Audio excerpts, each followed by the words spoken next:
Համեցեք։ Տիկին Հովսեփյան, մենք բազմիցս իշխանության կողմից անընդհատ խոսույթում հիշատակվում է եվրոպական արժեքներ, եվրոպական ինստիտուտների դերի կարևորում, միևնույն ժամանակ այդ ամեն ինչին զուգահեռաբար տեսնում ենք քաղաքական բռնաճնշումներ, սեփականության խլման process, քաղաքական բանտարկյալների թվի աճ։ Ես ուզում եմ, որ մեր հասարակությունը ճիշտ ընկալի իրականում եվրոպական արժեքները ինչի մասին են, որովհետև եթե դրա մասին բարձրաձայն խոսում են, ես ուզում եմ նաև մեջբերում անել 2026 թվականի Վիդեմ ինստիտուտի հեղինակների զեկույցից այն հատվածը,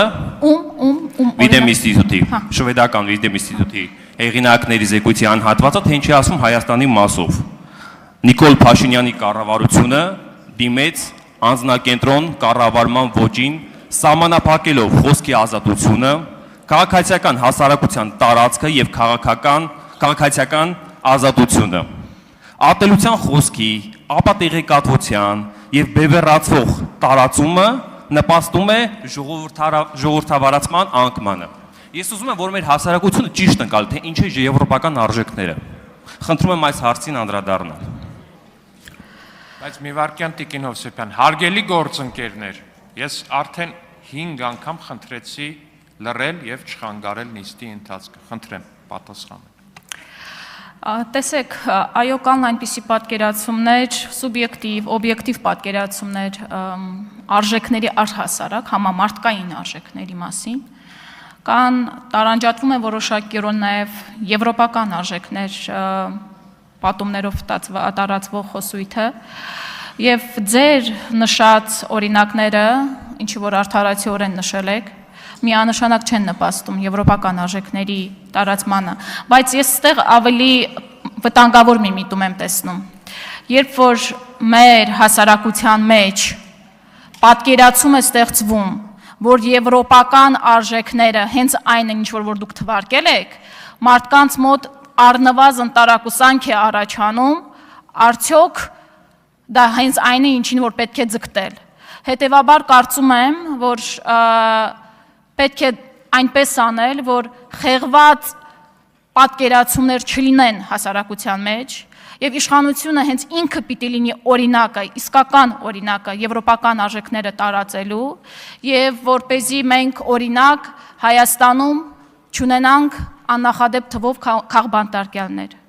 Չունենանք այնպիսի մի պատկեր, որ ատելության խոսքը հասնում է ռեկորդային մակարդակների։ Չունենանք այնպիսի պառակտում, որը որ այսօր ունենք։ Իրականում պառակտման մասին շատ կուզեմ նայ ավելի ծավալվել, եթե հնարավորություն լինի դրա մասին ավելի մանրամասն կխոսեմ, որպեսզի մենք չունենանք այնպիսի պատկեր, որ մեկ ընտանիքում քաղաքական հայացքների պատճառով տեղի են ունենում վիճաբանություններ, բաժանումներ, այդ պառակտումը ատոմային մակարդակի է հասել այսօր Հայաստանում, որ այս բևեռացումը հասցնում է բազմաթիվ խնդիրների, եւ ես իսկապես կցանկանայի, որ որդեգրվի այնպիսի քաղաքականություն, որ իրապես եվրոպական արժեքները տեղ գտնեն հասարակության մեջ, այնպես, ինչպես որ մենք դա պատկերացնում ենք, եւ այնպես, ինչպես որ դրանք իրապես կան։ Շնորհակալ եմ։ Արձագանք։ Այ ավելի կոնկրետ անդրադարձը ուզում եմ հետեւյալին մոտենալ, որ ինչպես է գնահատում նաեւ ավելի կոնկրետ իրենց այսօրվա իշխանության քաղաքական վարքագիծը, ինչ կարծիքներ են ընդհանուր կերպով ձևավորվում հասարակության մոտ, արդյոք դա ազդում է ԵՄ-ի վարկանիշին, եվրոպական ինստիտուտների վարկանիշին, արդյոք հասարակության մոտ կոնկրետ փոխվում է այդ վարկանիշը։ Հենց որպես վտանգ դա եմ փորձել ներկայացնել, որ ավելի մեծ ռիսկ եմ պատկերացնում այն, որ մարդկանց մոտ պատկերացումները եվրոպական ինստիտուտների նրանց նկատմամբ վստահությունը, հավատը կարող է հետընթաց ապրել։ Դրա համար մեր հենց առաջնային գործառույթը պետք է լինի այն, այս ուղղությամբ երբ թե խոսում ենք եվրոինտեգրման մասին, պետք է լինի այն, որպեսզի այդ պատկերացումները իրապես համապատասխանեն եվրոպական արժեքներին, ինչ վերաբերում է օրինակ դատական իշխանության անկախությանը, իրապես անկախ դատարաններին, ես սա իրապես համարում եմ Հայաստանի մեծագույն խնդիրներից մեկը, որովհետև սա պետականության հիմքերն է, երբ որ դատավորը անկախ չէ իր որոշումները կայացնելիս, եթե նա առաջնորդվում է այս կամ այն քաղաքական ուժի կամ այս կամ այն քաղաքական գործչի հրամաններով, երբ որ նա վախ է զգում իր որոշումները կայացնելիս, նա չի կարող լինել արդար։ Սա կարևորագույն խնդիրներից եմ համարում եւ համարում եմ, որ հնարավորինս պետք է գործողություններ ձեռնարկել այս արատավոր երևույթը վերացնելու համար։ Հարգելի գործընկերներ, ելույթ ունեցողի հարցին պատասխանողի ձայնը չի լսվում։